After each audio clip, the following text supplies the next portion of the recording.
E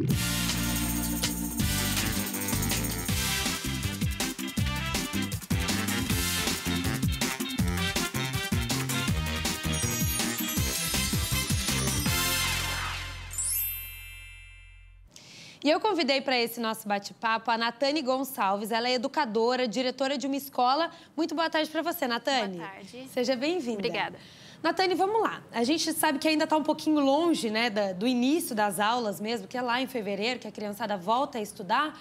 Mas já é bom ir se preparando, porque tem muitas mães, muitos pais que encontram dificuldade quando vê dificuldade, Sim. na verdade, nas crianças, né? Isso é muito mais comum do que a gente imagina. Sim, muitas crianças, né? As crianças que nós atendemos, na verdade, são crianças que necessitam do reforço escolar, né? Então, a gente faz esse trabalho de acompanhamento com essas crianças em domicílio, para que a gente possa tirar as dúvidas, orientar para as provas, né? Então, a gente trabalha sempre em cima do material escolar do aluno, preparando ele para que ele tenha esse bom desempenho na escola.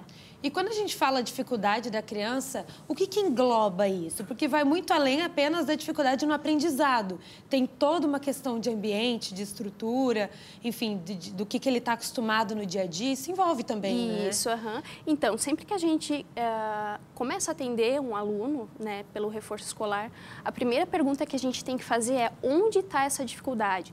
Por que esse aluno está precisando desse reforço escolar? Então, aí vem algumas questões, né? Pode ser uma questão realmente de algum transtorno de aprendizagem, como um déficit de atenção, uma dislexia, ou então, de repente, é o aluno que precisa da disciplina mesmo, da rotina de estudos, né? Então, coisa que às vezes não tem em casa, isso, né? Não é cobrado em casa. Exatamente. Então, assim, as aulas, elas vêm para estabelecer essa rotina, mas também fazem essa análise de entender o porquê que esse aluno está com essa dificuldade, para que daí a gente possa atacar também o problema raiz e orientar os pais do que fazer em relação a essa dificuldade.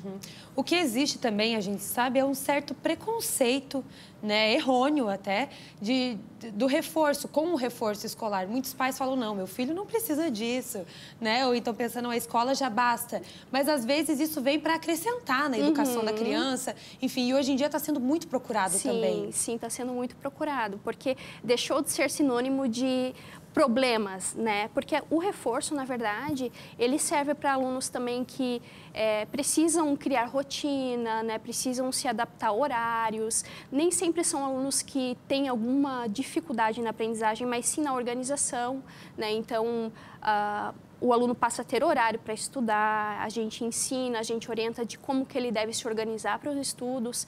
Então, nem sempre está relacionado a um problema em si, mas uma orientação que esse aluno precisa, que esses pais precisam, para saber como agir da melhor forma para que ele tenha bons resultados na escola. E dá para dizer que existe uma idade em que eles mais procuram esse reforço, ou dá para dizer que não? Desde criança, às vezes no jardim de infância, até a juventude, a adolescência, como que é a procura por isso? Então, assim, existe bastante procura nos anos iniciais, né, primeiro e segundo ano, porque é quando o aluno começa a ser alfabetizado. Então, ali começam a aparecer as primeiras dificuldades, né? Então, muitos pais nos procuram dizendo, meu filho não está conseguindo aprender a ler, a escrever, e a gente precisa dessas aulas, né?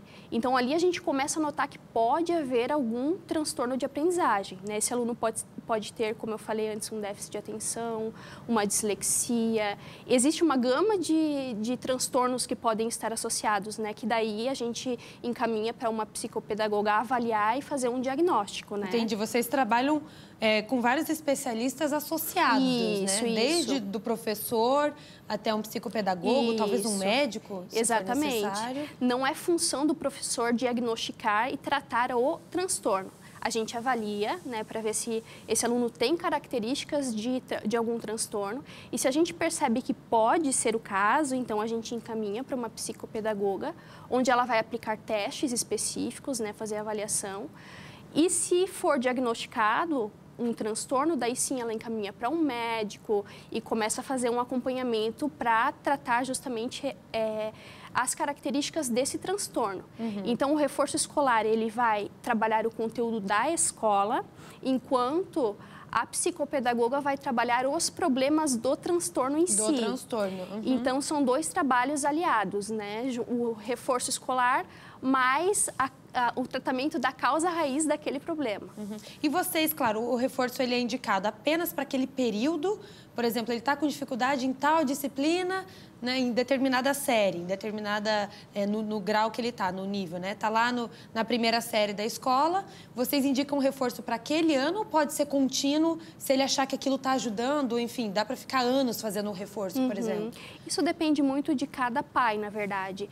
Quando a gente começa o reforço escolar, a gente começa a ver resultados já nas primeiras provas, né? Então, assim, existem pais que gostam muito disso porque veem o resultado e optam por sempre fazer esse acompanhamento, seja uma vez por semana, 1 hora apenas, só para realmente manter essa rotina, né? Agora, assim, tem casos também de alunos que não sabiam se organizar, né? Com o reforço escolar, aprendem a fazer isso, ter essa autonomia, e aí os pais já concluem que, não, agora eu já não preciso mais, porque ele realmente começou a desempenhar melhor. Então, depende muito de cada caso. Quando é organização, a gente consegue suspender o reforço depois de algum tempo, mas quando é algum transtorno, daí realmente é legal esse acompanhamento contínuo. Mais. Isso. E é bacana também, porque a gente, quando fala em reforço escolar, parece que vem à mente português e matemática, né? Que são as maiores dificuldades das crianças, às vezes nos primeiros anos.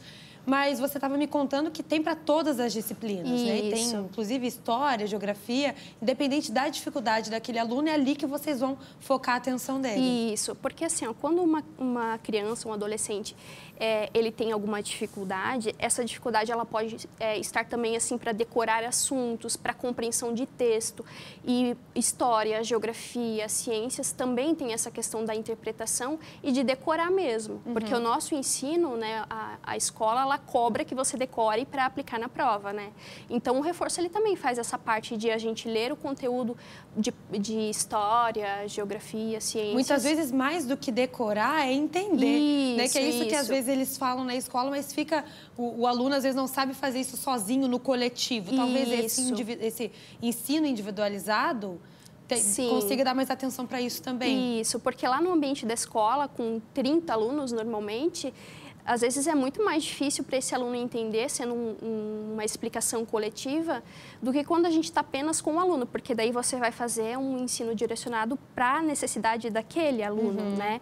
Então, assim, ele vai entender o conteúdo e vai criar técnicas também de memorização, porque, além de entender, muitas escolas também cobram a memorização no modelo de prova, dependendo do assunto, né? Isso, então tem essas duas questões, tanto o entendimento, quanto assim você internalizar mesmo e memorizar esse conteúdo, né? Então servem para todas as disciplinas.